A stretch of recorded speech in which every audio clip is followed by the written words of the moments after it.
tấn công. There are 3 people who got attacked by knives and stuff. Bị người ta rượt đâm vào. To me, it's scary. Scary escalation of this tit for tat. Đối với thầy, cái này là một cái rất là nguy hiểm, trường hợp rất là nguy hiểm. Because you probably, I don't know, you're aware of it. Thầy không biết quý vị có biết chuyện này không? The Israelis are imposing, more or less, are they invading the Palestinians, the West Bank, like Gaza Strip. Người Do Thái đó, người ta qua, ta gọi là cứ gọi như là xâm lăng này, lính qua và đàn áp cái người dân Palestinians. They've been oppressing the Palestinians for decades now, since the 1960s. Từ 1960 mấy đã đô hộ cái bên người Palestinians. And so they've been oppressed like that. And now they're retaliating in a very, very bad way. Bây giờ họ trả đũa một cách rất là dễ sợ. They don't attack the army anymore. They attack civilians. So they instill fear in all the Israeli citizens. Bây giờ họ không quyết định, họ không có đấu với lính nữa, mà bây giờ họ chọn tấn công cái người bình dân, người thường dân. It's very scary because you don't know when, you can walk into buy groceries and someone decides to take a knife and stab you. Okay? Quý vị đi đâu không biết, người ta có thể cầm cái dao mà tấn công quý vị. That's how scary it is. That's the next level of terrorism. Cái đó là cái giặc khủng bố, cái trình độ tiếp theo đó. I hope it doesn't become widespread. Thì hy vọng nó không trở thành thông thường. Because there's no defense against it. Không có cách nào mà đề phòng cái đó được hết. Is there any defense against it? Có cái cách nào mà chống chọi được không? Anyone? Unless you are very good at martial arts, trừ phi quý vị mà rất giỏi về võ. They attack you and you kill them. You neutralize them.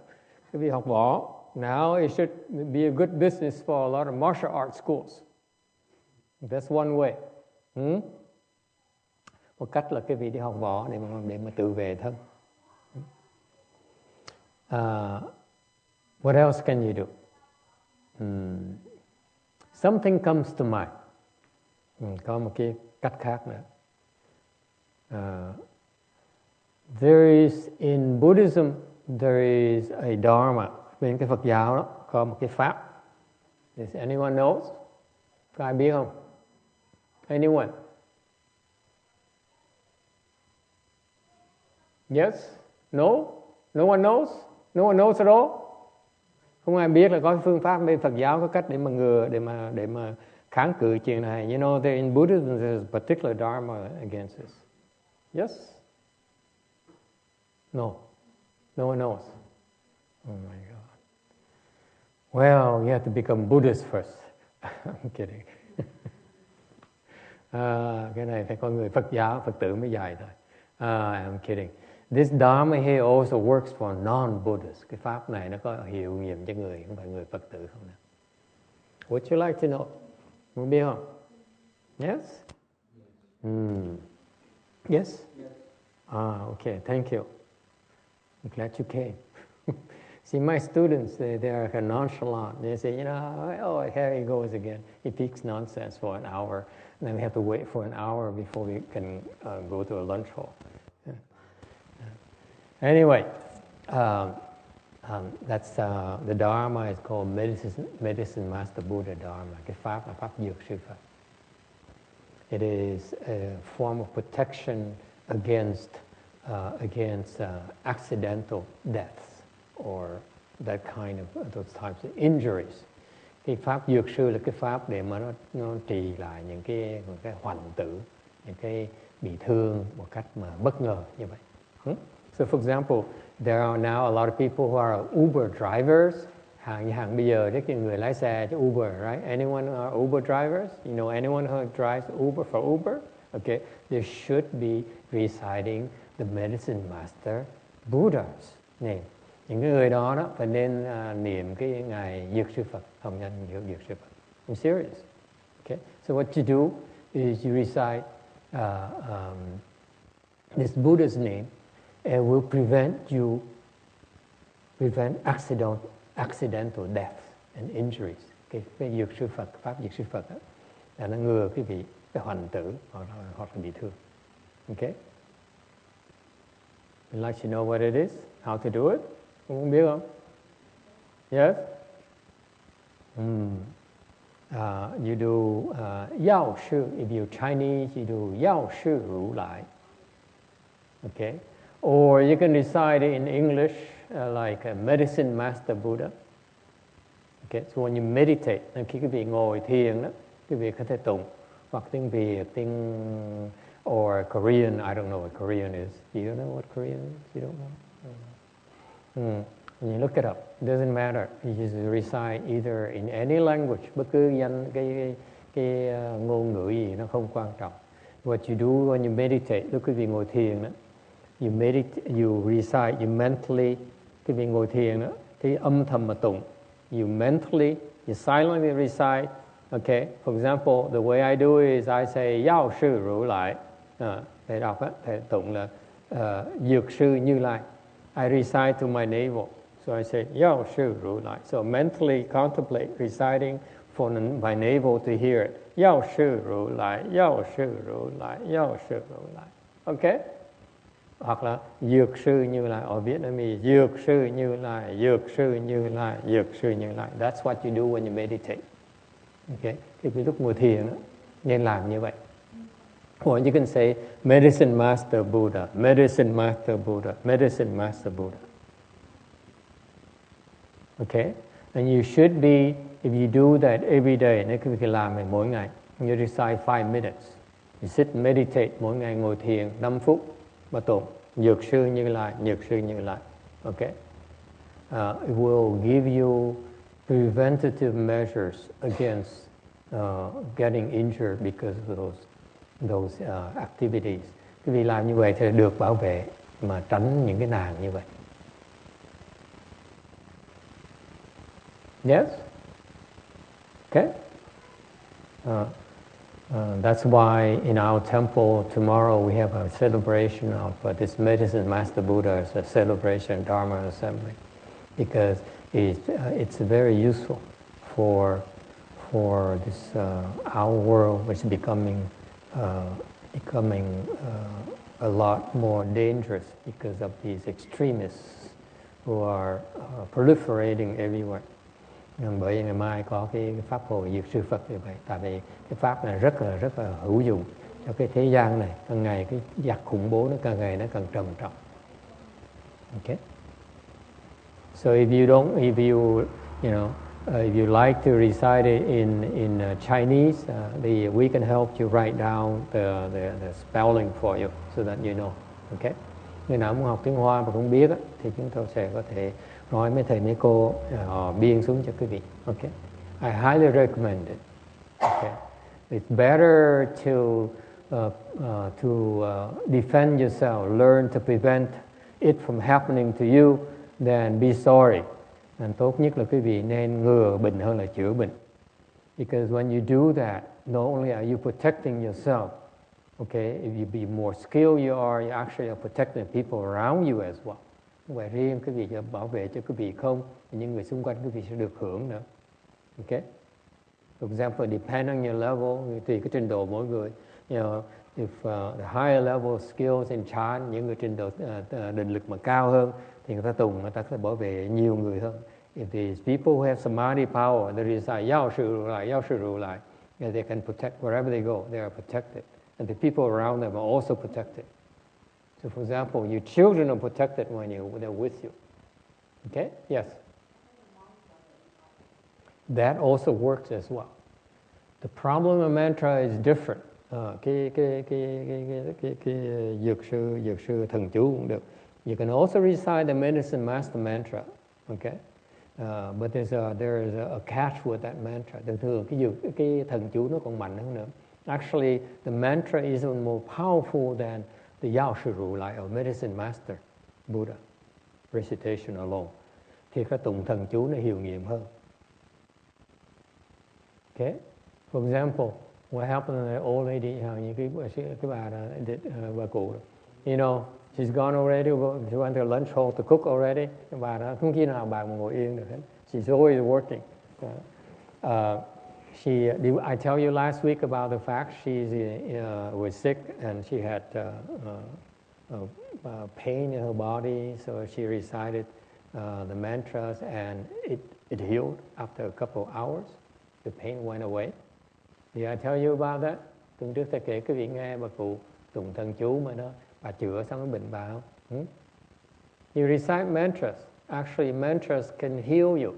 Tụng cái thần chú nó có thể chữa bệnh cho quý vị. Here's the proof right there. Đó là cái bà nó bằng cớ như vậy, bằng chứng là như vậy. So for example, medicine master mantra is a very, very good. Thành ra quý vị bị bệnh đó, nên trì cái dược sư thần chú. Especially those of you who are sick, you should be maintaining, reciting a medicine master mantra. Quý vị những người nào bình hoàng đó nên tụng cái dược sư thần chú. Should recite it 5 minutes every single day. Okay? Better yet, you recite 108 times. Tốt hơn nữa, quý vị tụng cái thần chú đó, quý vị tụng 108 biến. You got these rosary beads. Oh, this is like 1,000 pieces. Cái này như cả triệu cái đây phải.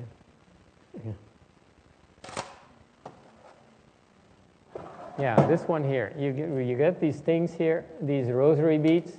Mấy cái sâu chuỗi này. It's about 108. Có 100 biến, 100 cái hộ. So Nam mô Bồ Chế Phật Đi Bì Sa Sư Chi Lô Bì Lô Lì Bồ Đà Phật La Sa Yê Đà Tát Chế Đà Yê Ô La Đi Sa Ma Sam Phật Yê Tà Chế Đàm Bì Sa Bì Sa Bì Sa Nam Mô Chế Đi Sa. That's one. And then you do it 108 times. It takes about 7 minutes. You recite at that speed. Tụng như thầy tụng hồi nãy như vậy là khoảng chừng tốt như 7 phút đến 8 phút. About 7 or 8 minutes. You do it every day. It's very good for you. It heals you. Okay? And also give you protection against accidental deaths or injuries. Okay? Và không phải riêng cái chữa bệnh cái vị không, nó còn cho cái vị cái sự phòng thân để mà tránh cái hoạnh tử. Hoạnh tử là chết bất ngờ, bất đắc kỳ tử. Okay? Does it help? Yes.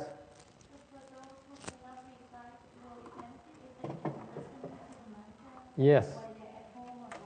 Yes. Những người mà tụng không biết tụng á. For example, those we recite in Chinese here, and a lot of the people come on Saturday night when we recite occasionally, and they don't know what to reciting. Tối thứ bảy chúng tôi thỉnh thoảng, lúc trước có thỉnh thoảng tụng cái dược sư thần chú này. Có nhiều người tới mà ta không biết tiếng Hoa. It doesn't matter. Okay? When you listen to the sound, okay, then you benefit from the recitation of the person who recites it. You get the same exact benefits. Thì cái lời quý vị nó giống như cái người đang tụng như vậy. This is why when we get together like this and we recite mantras or we recite the Buddha's name, là khi chúng ta mà họp lại như vậy mà tụng chú hoặc là niệm Phật, then what happens is that you get the same benefits of the person whose kung fu is higher than you. Cái việc tụng chung như vậy thì công phu người mà cao hơn cái vị tụng á, thì cái vị hưởng cái phước đó luôn. Okay? Exact same benefits. No different. So that's why it pays to go and practice with someone else who's better than you. Nên quý vị mà đi tới mấy chỗ mà tu mà công phu người ta cao hơn mình, quý vị lợi lắm. Okay? It's worth a drive, trust me. Because the benefits if you recite, you know, for example, you are a third dhyana and someone is a sixth samadhi or who is an arhat, clearly they get a lot more out of these practices than you, okay? And you get the same benefits as they do. Okay, là quý vị được cái phước báo nó cũng giống như cái người công phu cao hơn mà luyện là niệm cùng chung với mình. Okay? However, the drawback is that once you leave, you go back to your own level. cái khổ sau khi quý vị mà không đi rời rồi á, thì quý vị tụng á, anh chỉ cái ảnh hưởng, cái hiệu quả chỉ tới cái trình độ của quý vị thôi. This is why we provide training in chant, bởi chúng tôi mới dạy quý vị thiền, because chant is a very systematic way to improve your skill levels. Cái thiền tông là một cái phương pháp rất hữu hiệu để giúp quý vị phát triển cái định lực quý vị rất là đẹp. Okay? So that once you have more concentration power, higher level of samadhi power, whatever you do, the benefit is far greater than a person at a low level. Cái trình độ quý vị cao thì cái phước, cái hiệu quả nó càng lớn hơn là trình độ những người thấp hơn. Okay? Besides, cái chuyện khác nữa, and also when you have higher samadhi power, khi mà quý vị có trình độ cao hơn, whether you recite a mantra, quý vị tìm niệm chú, or you count your breath, hoặc là đếm hơi thở, or you recite the Buddha's name, hoặc là quý vị niệm Phật. Okay? Doesn't matter what you do. Okay? It feels better afterwards. Quý vị sẽ an lạc hơn nhiều. Okay? Any questions? The drawback on practicing mantras. Khi mà quý vị tụng luyện chú đó, anyone practices mantra? Ai luyện chú ở đây không? Raise your hand, let me see. 1, 2, 3, 4. The rest, I don't know what the rest you do with your time. Oh, what a shame. Cái vị thiền mà không luyện chú được, cái vị uổng lắm. Yeah, my master says if you meditate and you don't recite mantras, then you're missing quite a bit. Cái vị thiền mà không biết niệm chú nó uổng lắm. All right. So the problem with mantras is this. Yes. Niệm Phật. The recite the Buddha's name is very good. Cái vị niệm Phật rất là tốt. Again, it depends on what you're asking, you're seeking. Tùy cái mục tiêu cái vị niệm Phật để thiền để làm cái gì. Okay? If you recite the Buddha's name, primarily it's for rebirth. Thường cái vị niệm Phật là để cầu vãng sanh. Okay? It's not as effective if you're worried about these terrorists shooting at you or attacking you. Đều nó hiệu quả nó yếu hơn nếu nó không có hiệu nghiệm mạnh bằng nếu quý vị sợ là bị giặc khủng bố. Okay? If you're worried about the terrorists attacking you or getting in a car accident, hoặc lái xe bị xe tông, okay? Bị tai nạn xe cộ, hoặc bị rớt máy bay, hoặc là you have airplanes, airplane accidents. Okay, someone blowing up your airplane. Okay, if you're worried about that, you should be reciting Yao Shi Ru Lai. Okay, nếu quý vị như vậy thì quý vị nên tụng Dược Sư Phật. So Buddhism has many tools to address your particular needs. Phật giáo nó có rất nhiều cái pháp để mà đối ứng với những cái nhu cầu của quý vị. Okay? Now, going back to the question, what about reciting Buddha's name? Niệm Phật rất là hay. If you meditate, I highly recommend you recite the Buddha's name. Nếu quý vị thiền thì khuyên quý vị nên niệm Phật.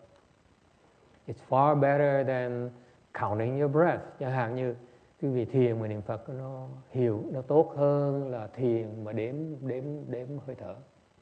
Anyone does breath counting? Ai đếm hơi thở không? When you meditate, it's very good. But it's far better to recite the Buddha's name. Đều cái niệm Phật đó hiệu nghiệm hơn là đếm hơi thở nhiều. Okay. Because when you recite the Buddha's name, you get some help from him. Tại vì khi niệm Phật, quý vị được Phật tới trợ lực. Được đệ tử Phật tới trợ lực. If you recite the Buddha's name, you get protection from him, and you also get protection from his students. and his Dharma protectors. That's why it's much easier to enter samadhi. Thành ra lúc quý vị niệm Phật như vậy dễ mà nhập định hơn. Okay? Now, going back to, but the mantras have more specific uses. Như cái thần chú đó, nó có cái dùng nó chính xác hơn. For example, it's like reciting Buddha's name is like chant niệm Phật là giống như là uống thuốc aspirin, just like you're taking aspirin. Okay? But sometimes you need to take stronger medicine to address certain types of illness. Để lâu thỉnh thoảng tùy cái bệnh cái vị gì phải nên dùng cái thuốc nó mạnh hơn để mà trị nó. Whereas, okay, so that's the difference. The problem with mantras is what? Để cái thần chú nó có cái vấn đề. Does anyone know? I know it's popularized by the Tibetans. Mấy bên Tây Tạng họ chuyên môn tụng chú. They specialize in reciting mantras. Okay? They don't realize it. To us, for Chan people, they don't realize they're doing it wrong. Đối với thiền tông chúng ta thì chúng tôi nhìn họ niệm chú như vậy, thì biết ngay họ niệm trật. And this is a wrong method. Why is that? Am I being recorded? Oh my goodness. Oh, looks so ugly. Okay, the Jewish people, they stand and go like this, right? Những người Do Thái, đạo Do Thái ta làm như vậy, right? They stand for a wall in Jerusalem and they go, and they enter samadhi, or nhập định. Okay, they can enter samadhi like this. Yes or no? Are you Jewish? No. Okay. Like this? Really, they can enter samadhi. Or the Sufis. Anyone follow the Sufis? Anyone know who a Sufi is? No? It's somewhere in the Middle East of Turkey where they dance, they twirl around. And they enter samadhi. Don't you dare laugh at them. They enter samadhi. Cái người Sufi ta vừa quay. They don't get dizzy, by the way. They get used to it. I know that I get real dizzy after 3 or 4 revolutions. Okay, my weak constitution. Okay, you get very dizzy, but they don't get dizzy. They go like this, and they wear these robes as well, so it's very, very pretty. Thô mặc cái áo zip nó quite đẹp lắm. Okay, and they enter samadhi. All right, but the Tibetans, they recite and go like this.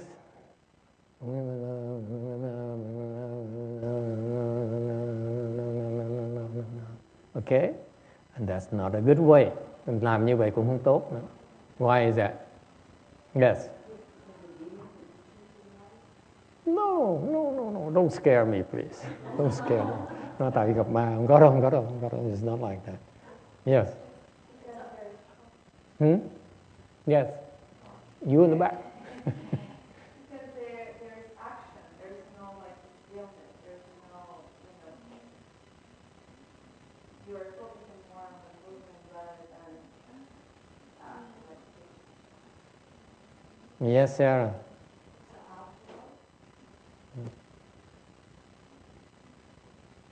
This is you have to use the muscles, don't you? Huh? Cái việc làm như phải dùng sức, phải không? Right? You have to use energy, aren't you? Làm như vậy là tốn sức, right? Isn't that energy better put to better use by not wasting it like this? Làm như vậy nhúc nhích thì là tốn sức. Very good. See, it's not very good use of your energy. You go hungry very fast. Không biết là gì, mau đói bụng lắm. See, I go like this, I'm thinking of eating lunch already. Mới làm có vài tí xíu mà thầy bắt đầu đói bụng rồi. Especially when you meditate, quý vị, whether you recite the Buddha's name or mantras, you should be still. Quý vị lúc mà thiền hoặc là niệm Phật hoặc là tụng chú phải ngồi yên. You should not move at all. Absolutely no movement. Okay? It's much easier to enter samadhi. Làm như vậy dễ nhập định hơn nhiều. And you're much more focused và chú ý nó nhiều hơn, mạnh hơn nhiều. The Sufis go like this. It's not very good level. They cannot reach the high level of samadhi. Họ mà quay như vậy, người Sufi quay như vậy, mặc dù họ nhập định được. Or the Jewish people, they go like this, they enter samadhi. Or the Tibetans in the Dalai Lama sect. Not all of them are like this, okay? Không phải ai cũng làm như vậy bên Tây Tạng đâu. Những cái nhóm của Dalai Lama mới làm như vậy thôi. Okay? I disagree with this approach. Thầy nghĩ đối với thiền tông, tinh thần thiền tông nó trật. Okay? By the way, there are other sects parallel to Dalai Lama also, to me, are better than Dalai Lama group. Đối với thầy, mấy cái nhóm mà tương ưng với Ngài Dalai Lama có 4 cái nhóm. I think there are 4 schools, 4 lineages in Tibet. I know at least one is better than him on this side. I hope they don't go like this. I haven't seen the practice yet. All I see is that the temples of Dalai Lama, because it gets on the video, PBS and all, you know. So I see a lot more of the videos of these people, and I see them like this, and I say, this is not good. Okay? The guy size makes me dizzy. Am I offending anyone? I know a lot of you are followers of Dalai Lama and worship and revere him. So I'm only discussing in terms of the principles of practice. Thế có thể làm một vài số người mà không có hài lòng. Như là mình đang nói về cái lý của cái thiền là cái gì? Okay, we're discussing the principles of meditation. You don't want to waste your energy like this or like this or like this. Okay? Too much waste. Như vậy là phí sức quá này. Not very efficient. Okay? Because when you don't move, it's much easier for you to enter samadhi and to make progress. Tại quý vị không có đụng đẩy đó. Nó dễ tiến bộ hơn. Okay? Okay, now, what is the problem with the mantras? Cái vị tụng chú nó có vấn đề là gì? There's a problem when you maintain mantras. That's why I didn't teach mantras when I first started. I said, most of you should be reciting Yao Sư Ru Lai. Okay? That's good. Lúc thầy dạy như vậy cái Nhược Sư Như Lai, ít dạy cái Nhược Sư Thần Chú. Why is that? Because when you maintain mantras, cái vị tụng chú đó, then you need to watch what you eat. Lúc mà cái vị tụng chú đó phải kiêng cữ đồ ăn.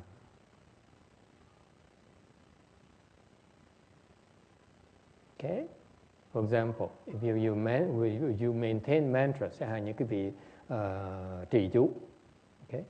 You should not be eating onion and garlic. Cái vị không nên ăn hành, ăn tỏi. Anyone eats onion and garlic? Raise your hands. All of you eating onion and garlic, okay? Okay, if you maintain mantras, you should not be eating onion and garlic.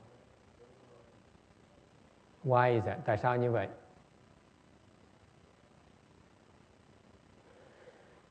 Because when you eat onion and garlic, you know you need to go brush your teeth, right? Thường cái việc ăn hành tỏi là phải đánh răng, right? Am I correct? We all know that, right? Especially after you eat garlic. You go to the Italian restaurants and you eat pasta or pizza and so on, especially pasta. And you know that afterwards, people can smell your garlic breath. Right? Yes or no? Mm-hmm. That's why after this Italian meal, you should be brushing your teeth. Okay. And sau khi ăn đồ ăn Ý nên đi đánh răng trước. When you eat onion and garlic like that, okay, your breath is ruined. It ruins your breath. Đồ ăn Ý đó, nó hại cái hơi thở cái. And when you like that, The bad breath, you recite mantras in order to command ghosts and spirits. Cái việc tụng chú để sai thần thai quỷ thần. And when you have bad breath, they don't listen to you. Và cái vị mà hơi thở nó hôi như vậy đó, quỷ thần không nghe lời cái vị. They say, I don't want to listen to you. Go brush your teeth first. Okay? Even after you brush our teeth, they still can smell it. They're that sensitive. Cái tụi quỷ thần đó, nó thính, cái mũi nó thính vậy sao? Okay? It is said, for example, the dog's smell sense is like 1,000 more precise than our sense of smell. Chẳng hạn như người ta nói rằng những con chó đó, cái thính mũi nó còn thính khoảng gấp 1,000 lần cái mũi của mình. Okay? The ghosts and spirits are even higher than that. Cái tụi quỷ thần nó còn thính hơn nữa, nó còn nhạy hơn nữa. Okay? That's why. So why when you recite mantras, you need to watch your diet. Thành cái việc ăn tìm tụng thần chú đó thì phải để ý tới đồ ăn. The Tibetan, some of the Tibetan monks, they also eat meat and eggs and fish and so on. Nhiều vì Tây Tạng là Lạt Ma Tây Tạng lại còn ăn thịt nữa. Okay, it's better to be vegetarian. Tốt hơn trì thần chú nên ăn chay. Okay? Because remember, the mantras are the secret words to command ghosts and spirits. Cái thần chú đó về Phật giáo là những cái bí mật, danh từ bí mật để mà sai khiến quỷ thần. For example, this lady here, như cái bà cụ này, when she recited the mantras, our mantra, khi mà cụ này dùng cái thần chú, she say attack him. Đúng không? Bà cụ tụng thần chú là bạn nói đánh tụi nó. After a while, they okay, we hear you, and they leave. Đánh nó qua, lúc nó sợ nó đau, nó bỏ nó chạy. You see that? That's how you heal yourself. Chữa bệnh như vậy đó. And when we heal, is that we use mantra and say, okay, attack him. Mình tụng thần chú, dược sư thần chú này, Nam Mô Bố Chia Pha Đi, nhưng mà mình đang sai thần chú để mình đánh nó. So we are ordering ghosts and spirits to attack him. That's why they leave. Okay? And that's what she was doing. It's like,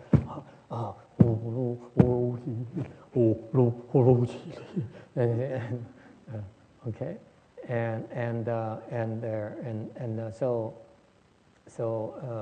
But if you do things that makes the ghosts and spirits less impressed with you, thành quý vị làm những chuyện trong ngày mà khiến tụi quỷ thần nó không có phục quý vị. So when you order them to do things, they say, we're not listening to you. Nên quý vị sai khiến nó không nghe lời. Okay? Or they say, okay, I will listen to you, but I do it, a little bit. Hoặc là nó nghe lời nhưng nó làm tí thôi. That's why you have to recite the mantra a lot longer. Thành cái vị phải tụng chú nó lâu hơn nhiều.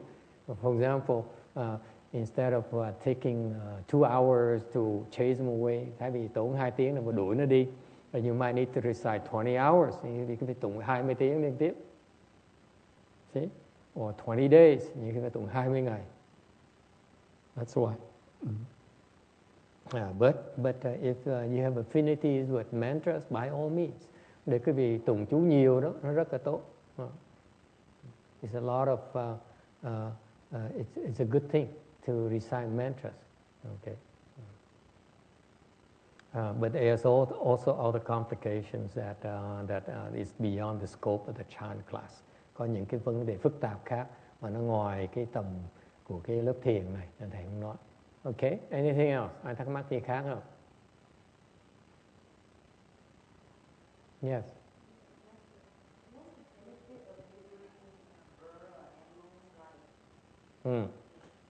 Phóng sanh nó có lợi gì? When you liberate life, it would help you improve, heal your illness. Vì phóng sanh đó, nó sẽ bớt bệnh. Okay. if you're sick, quý vị người nào bệnh hoạn, if you're sick, then you ought to liberate life. Cái gì mà bệnh nên phóng sanh. Because that's what happens. Tại vì sao như vậy? Based on the concept of cause and effect. Theo cái quan niệm của nhân quả đó.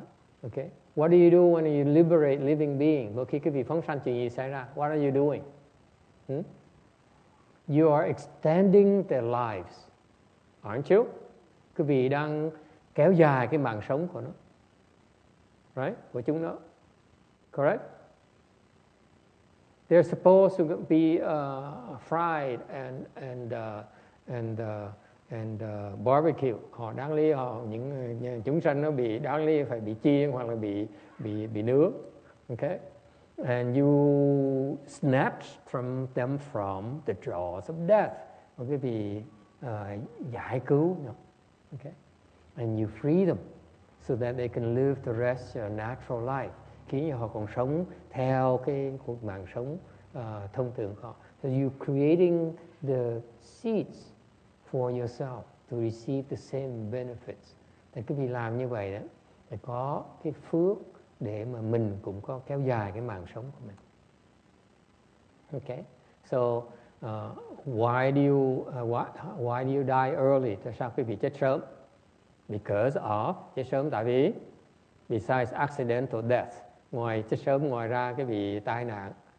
What's the reason? What's the main reason for your death? Tại sao chết sớm vậy cụ? Biết không?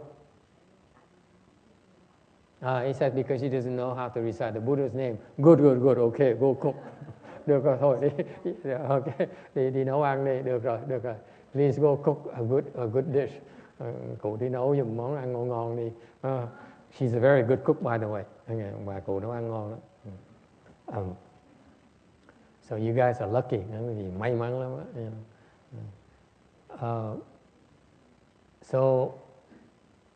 So why do we die? Tại sao chúng ta chết? Yes. Killing karma. Tại sát, nghiệp sát. The killing karma translates into something. Cái nghiệp sát á, nó có cái hậu quả. What happens when you have create killing karmas? What happens? Okay. Yes. Killing karma? Like I used to, I don't know about you, but when I was younger, in my younger days, okay, lúc mà thầy còn trẻ đó, I was living in Minnesota. In Minnesota, Minnesota, we have like 6 months, 8 months worth of winter. Minnesota thì bang Minnesota là có 6 tháng, 8 tháng tuyết. It's all covered with white stuff. It's beautiful. And guess what happens? In the winter time, there's nothing to do. Không có chuyện gì làm hết. So what did I do? I went hunting. Thầy mới đi săn. So my Vietnamese friend, có ông tài xế đó, cái ông làm trong sở đó. He's one of the workers in the company. He's an ex-pilot. Ông đó trước đó ông làm phi công. What's special about the Vietnamese pilots that anyone knows? Có ai biết mấy ông phi công Việt Nam có cái biệt tài rất là hay? Anyone knows? Do you know, young man? Vietnamese pilot, they have very special skill. Mấy ông phi công Việt Nam có cái tài hay lắm. Anyone? You know how to fly? Very good. What else? Lily, do you know the Vietnamese pilot, their strength? Bắn no. Mắt nhìn rõ dễ sợ. They have their eyes are so sharp. So for example, we drive along the cornfields of Minnesota. Okay, we get up at 4 in the morning. Hồi đó 4 giờ sáng đã dậy rồi. Inhuman. Back then, 4 o'clock we got up already. Here now we get up at 3:30. Bây giờ xuất gia thì 3 giờ rưỡi phải dậy rồi. Maybe it was the preparation for my becoming a monk later. You ask me. Yes, Nancy agrees. Okay, so at 4 o'clock we get up, okay, and we drive 45 minutes away from the city to the cornfields of Minnesota, okay, lái 40 phút, 45 phút tới mấy cái đồng của lúa, trồng corn, okay, and it's all covered in white, nó đều trắng bóc hết, no corn. Okay, only a lot of trees, có nhiều cái cây lớn vậy sợ. So we drive by, and he driving, ông vừa lái. Okay, he would look, and then he said, "Hey, right there." And what did he spot?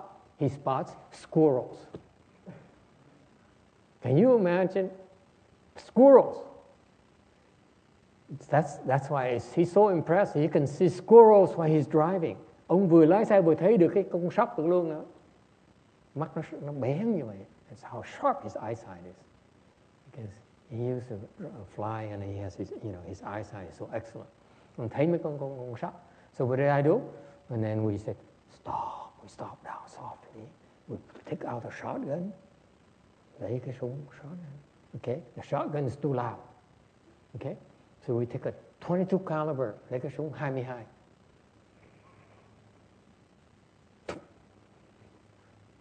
Okay, bắn. Okay, and we use a scope, for example. Đương nhiên dùng cái ống nhòm. Okay. Okay, and sometimes the squirrel have only his head stick out about this much. Nhiều khi cái con sóc á, nó lộ cái đầu tí xíu vậy thôi này. About the eyes show up. There's a tree branch and it sticks out like this only. Nhiều khi con sóc nó thấy được chuyện này thôi nè. Okay, trước mặt là cái cây. So what did we do? We take our shotgun then. Trường hợp như vậy. And take a shot. Why is that? Because the scope is not accurate. Cái súng 22 nó không có chính xác. So you better off using a shotgun. That's when you use a shotgun. And you go, okay, bắn một cái. Guess what happens? There's a squirrel. Can I describe it to you? And you promise not to get too upset at me and not change your opinion on me? Okay, this is my prior life. I'm not like this anymore.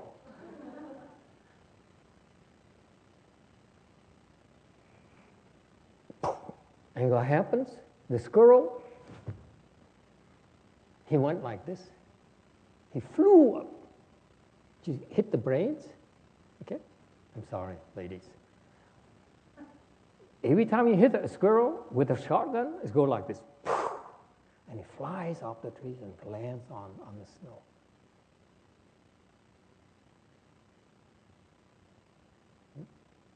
Man, back then I was very proud. I said, oh, I'm such a good shot. Anyway, so with all these killing karmas, okay, especially when you're so proud of killing them, nhất là khi mình rất là hãnh diện mình giết tụi nó như vậy, they get very upset. Nó rất là giận. When they die, they get very upset. They say, what did I do to you? Tôi làm gì ông bắn tôi chết? What did I do to you? Okay, and they remember me as the killer. Lúc đó nó nhớ thầy là người giết nó. Okay. So now when I meditate, it comes and becomes a ghost and come and bites me on my knees. Bây giờ nó thành con quỷ, nó cắn.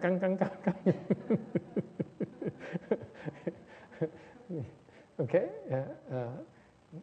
And there's some consequences of these killing karmas. So thường cái sát sinh nó có cái hậu quả. But in general, as a rule of thumb, for people who don't meditate, những cái người không thiền đó, we die because of what? Illness, bị bệnh. Right? Illness is when they come in, they invade your body and attack a particular part of the body. Bệnh là nó nhập vào cái cơ thể cái vị, nó tấn công một cái chỗ. Right? accelerates your body decay và khiến cái cơ thể quý vị nó hủy hoại lẹ hơn. Okay? That's the result of the killing karma. Đó là cái nghiệp của sát sinh. When you kill, you will usually suffer illness in the future as payback. Cái vì sát sinh thì trong tương lai sẽ bị bệnh để mà trả lại cái nghiệp sát đó. Yes or no? Does it make sense to you or not? Logically, that's the principle behind the cause and effect, law of cause and effect in Buddhism. Đó là cái lý của nhân quả của Phật giáo mình. Yes. Flies? Is that the kind? Let me see. Let me make sure I understand what you're talking about. Is that the kind that you use a swat this big, right? We used to have a lot of these swats in Vietnam, and it's this big with a long hand. Is that the one we're talking about? Yeah, I used to do that. Very good.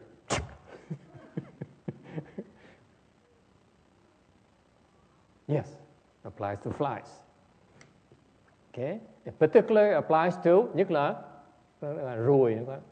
Especially when you kill someone. Giết người nó phiền lắm. Not a good thing. Because you take a life of a fly, take a life of a squirrel, okay? It's not as serious as taking a life of a human being. The law says so, by the way. Right? Because you measure by the severity of the life, the weight of the life, the importance of life that you're taking. So the consequences are heavier. For example, when you kill a cattle, okay? That's the price you have to pay is heavier than killing a fly, right? Giết con bò thì nó cái nghiệp nó nặng, kiểm soát nó nặng hơn giết con ruồi hoặc giết con kiến. Or you killing ants is not as serious as killing a horse. Yes? There's some consequences. So because of these killing karmas, they come back. By the way, they get angry, they're very upset, so they fall. Mấy cái con mình giết đó, the beings we kill, they tend to get very upset. Wouldn't you be upset? I would be very upset. Okay? Mình bị giết, thường là người ta nổi giận. They fall. They fall. And eventually they become ghosts. Sau này họ thành quỷ. And they become ghosts, and ghosts live for a long time. Mấy con quỷ nó sống lâu dễ sợ. They live for millions of years. Nó sống cả triệu năm. Okay? If you live to a million years, Thomas, quý vị mà sống 1 triệu năm. Suppose you live a million years and you meditate for a million years, quý vị thiền cả triệu năm. You have some real công phu, won't you? Quý vị thiền cả triệu năm chắc chắn là có công phu, right? I wouldn't want to mess with you. Right? So now these ghosts, they live for a million years, and someone taught them. They come to the temple and they learn to meditate just like you. Rồi tới chùa họ học thiền như quý vị. Yeah, they're here. They're here. And you wonder where they are? They're here. This is their house right there. Nhà tao nó đây nè. Nhà nó đây nè. Okay? For those of you who are skeptical, ghosts are beings that are different wavelengths than ours, that's all. Cái người không tin thầy, cái con quỷ thần chỉ là ở cái làn sóng khác chúng ta thôi. For example, we have short waves and long waves or whatever, normal waves, visible waves, invisible waves, right? You cannot see them because they're at the spectrum that we cannot see with our naked eyes. That's all. Now they live a long time, and now they have some skills, and they live. You are the one who killed me 20 lifetimes ago. Vì nó nhớ lại, nhìn thấy nhá. Trước là mình cầm con sóc. 20 lifetimes ago, I was a squirrel, and he used a shotgun to shoot at me. Rồi ông đó 20 kiếp trước, ông dùng chuyên môn dùng súng shotgun này đi săn, ông giết mình này. No, let's make him pay. Bây giờ đòi nợ. And they come attack you, and they make you sick. Những cái bị bệnh. Okay, so that young lady, cái bà cụ hồi nãy đó. So now she also practices. Bà cụ cũng tu. She learns mantras, cũng tụng thần chú. So when the ghost attacks her, she says, "No, I attack you back." See, that's life. Yes, that's all.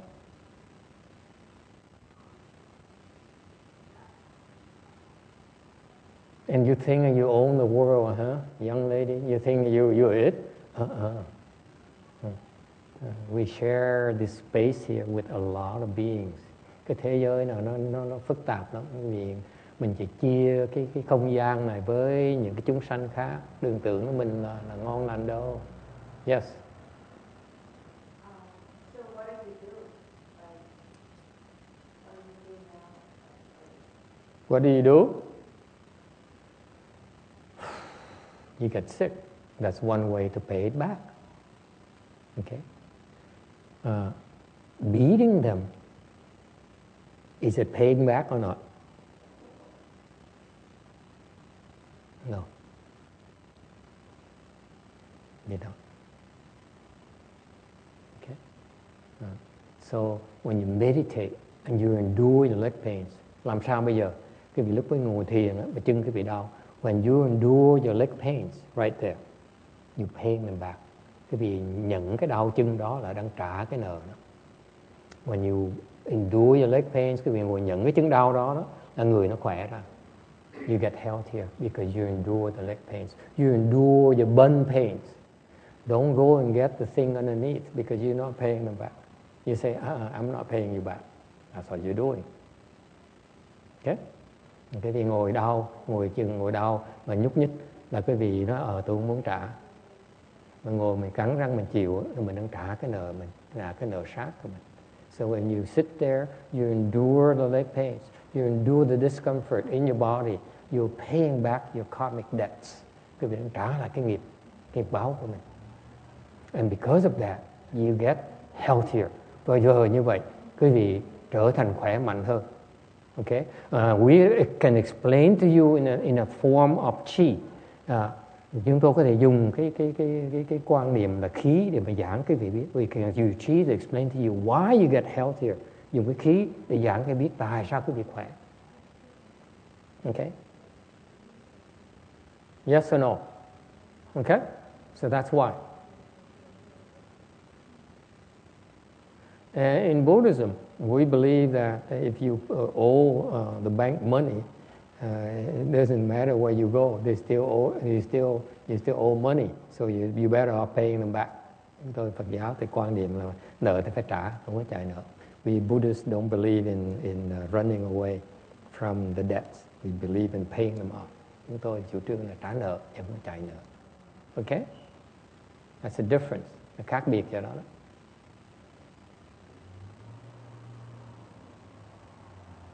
Yes? Any other question? Ai thắc mắc gì khác không? So that's why when you meditate, our approach to meditation, bởi chúng tôi, cái cách mà phương pháp chúng tôi thiền đó, we encourage you to endure the discomfort in your body. Thành cái lúc mà thiền chúng tôi khuyên quý vị nên nhận cái đau như vậy. That's for the primary reasons that you need. It will help make you healthier. Khi mình ngồi nhận cái đau như vậy sẽ khỏe mạnh lên. Yes.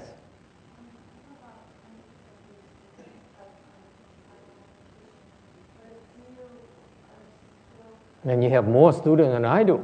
Congratulations.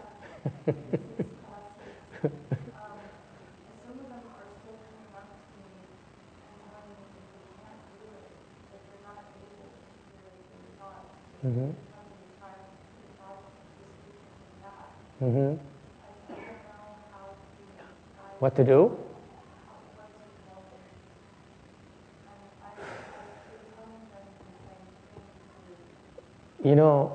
I really feel for you because my students come to me for the last 10 years I've been teaching meditation.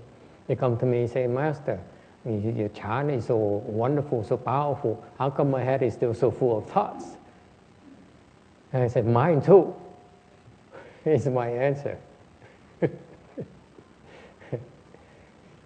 Don't think you can clear your head just like that. It doesn't work. Okay? What you do is the process of meditation helps reduce the thinking. That's all it does. Okay? You are not at the level where you can clear your head yet. It takes a long time.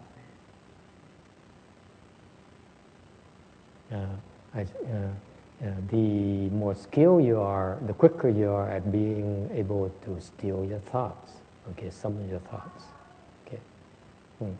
So there's a lot more involved than you think. So the way you teach children meditation is not to tell them you clear their head. Thành ra quý vị biết không, mình thiền mà muốn ngừng cái tư tưởng nó còn lâu quý vị mới có được cái trình độ, tới được trình độ nó khó tới lắm, không dễ đâu. Thành lúc mà dạy con nít học thiền, when you teach children meditation, okay, children needs positive reinforcement. Dạy con nít đó thì phải có cái cho nó thấy kết quả. Okay, they're just like training dolphins, giống như dạy mấy con cá what's called dolphin in Vietnamese? Cá heo. I've got a cute name in Vietnamese. Vietnamese translation, dolphin is like the fish that is like a pig. I don't know why they call it like that. Maybe when they smile, they look like a pig. I don't know. But anyway, so it's kind of a cute name. So it's just like you train dolphins. How do you train dolphins? You need to give them fish. That's all. So you have to give them encouragement, give them rewards. Okay? So when I teach adults, it's much easier for me. Dạy người lớn thì đối với thầy nó dễ hơn. Because I can talk to you and I say, this lady, for example, she's been coming off and on for a few months now. No, you, yeah. And now you're in first dhyana already. You feel better, don't you, when you meditate? Better than before? Yes? It feels good, actually? Yes? The kind of good feeling that you never had before? Yes? Thì nhìn cô này, thầy biết cô này nhập được sơ thiền rồi cô tới có tu tà như vậy thôi. Okay? When I teach adults, it's easy for me because I look at them and say, oh, I know this is where you are, and I can talk to you about the results. Okay? Dạy người lớn dễ, tại quý vị nhìn được cái trình độ quý vị, thầy biết quý vị ở đâu, thầy giảng quý vị biết tại sao quý vị nó lời cho quý vị. But children, they don't care about samadhi, right? Con nít nó đâu có cần biết định đâu. They don't care. All they want is fun. Nó thích vui. So you teach children because it's cool. Okay? Their friends are doing it, and you say, "Oh, you're doing so well. You sit so still." That's what you teach them to do. You stress stillness. Don't move. Don't fidget. Okay? And you encourage them to do that. Okay? And that's by itself, by default, what does it mean when they can sit still like this? Normally, they are moving, right? Now you teach them and say, okay, don't move. And they're able to do that. What are you doing? You actually, what's happening to them is they have fewer thoughts for them to get this way. That's right there. You don't need to talk about it. It's a state. They cannot be like this unless they reduce the thinking, because the head is full of thinking. Oh, look at this. Oh, look. Oh. You see, these are thoughts. And if you tell them to sit still, what's happening is that these thoughts are getting reduced, getting fewer. That's all. Okay? It works already. So you should stress more on rewards and making it fun. And for children, it's like peer pressure, a kind of cool thing. You know, like she has one daughter, I try to teach her meditation. She has no reason to learn because she's competing with her mom and she knows she's going to lose. So there's no incentives. So you can't teach her that, okay? Children need incentives, just like adults. But the adults is easier because you're smart, you know. It doesn't take me long to entice you. With children, yuck. So you need to try candies, you need to try whatever it takes. Okay? That's what I do. You know, by the way, I have candies in my fridge as well. So when some of the kids behave, I say, oh, come. You're such a good girl here. You're like the boy who sits right there, you know. You don't know. Okay, shh. There's a boy in the morning. His name is Joseph. He doesn't come to my Chan class. Con thằng nhỏ đó. He's 9 years old. 9 tuổi rồi. Okay. Between us. Okay, keep it between us. Don't tell his mom. Đừng nói mẹ nó nghe. 9 years old. Okay, I told his mom last year. Nói mẹ nó này. You have to teach him to read. Phải dạy nó đọc. I told her, you go home and read to him. Okay? Về nhà tối đọc. Every night I want you to go home and read to him. Về nhà tối nào bắt nó đọc. And for what purpose? So that he enjoys the story. Để nó thích nghe những câu chuyện đó. Okay? What for? So that he wants to read himself when you're busy. Để nó thích tự đọc lấy khi mà con bận. So he started reading on his own. Pretty soon, bắt đầu nó tự đọc sách lấy. So he read all these books, he buy the whole series of books and he reads them himself. And the parents are lazy, so they buy books, they don't go to the libraries. If I were the parents, I go to the libraries. Okay? Being a monk, that's what I do. But these people, they buy these sets of books. And he reads them and they throw them away. Read them and throw them away. Okay? So the other night, bữa kia, he, like 3 weeks ago, 3 tuần trước, his mom told me, you know, he's reading Harry Potter. Bà mẹ nó khoe với thầy, nó đang đọc Harry Potter. I said, really? Thầy nói, vậy hả? I said, wow, I'm so proud of you. Thầy nói, thầy hãnh diện quá đi. Okay? And he said, yeah, you proud of me? Nhỏ khoái quá. And guess what? Now I see him and Master, I'm at book number 3 now. Bây giờ con đọc tới sách thứ 3 rồi. And guess what else? He sneaks in the Chan class. He sits right there in front of my eyes. He says, see, I meditate too.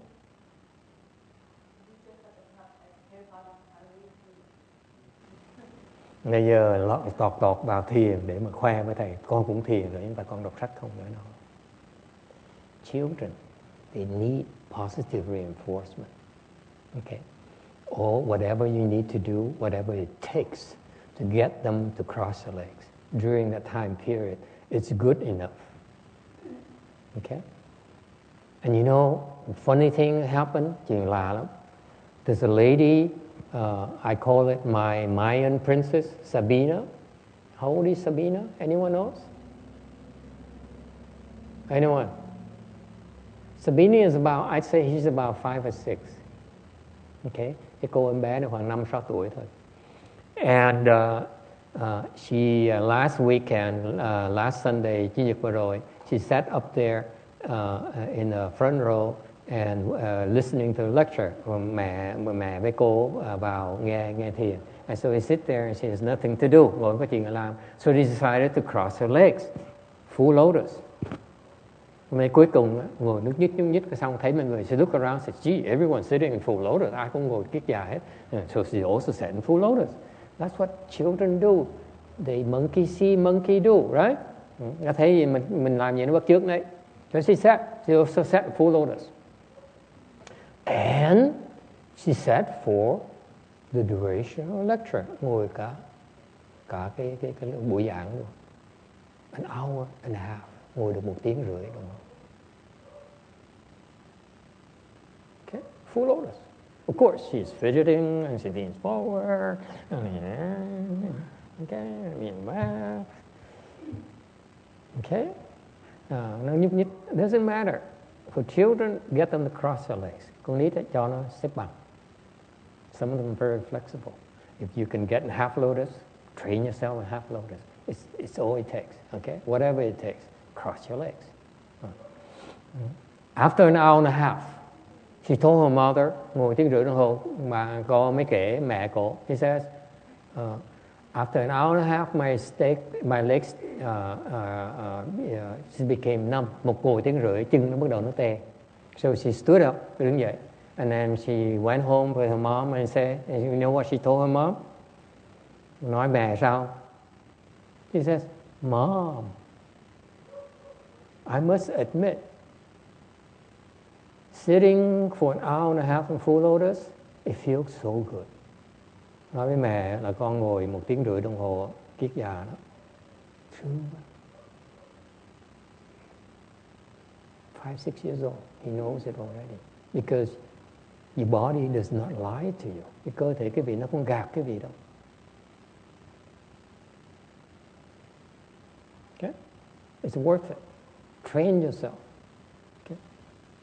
Because, you know, most of meditation classes or whatever spiritual classes, they don't teach you into these things because they don't understand. Những cái lớp khác không dạy cái vị tại người ta không hiểu. This is the quickest way for you to make progress and get so much more out of your time of meditation. Tại quý vị làm như vậy là quý vị cái hưởng cái lời nó lớn lao hơn nhiều với thời giờ quý vị có. I know time is we don't have enough time nowadays. So if you do something, you meditate, might as well get the most out of your meditation time, and that's your posture.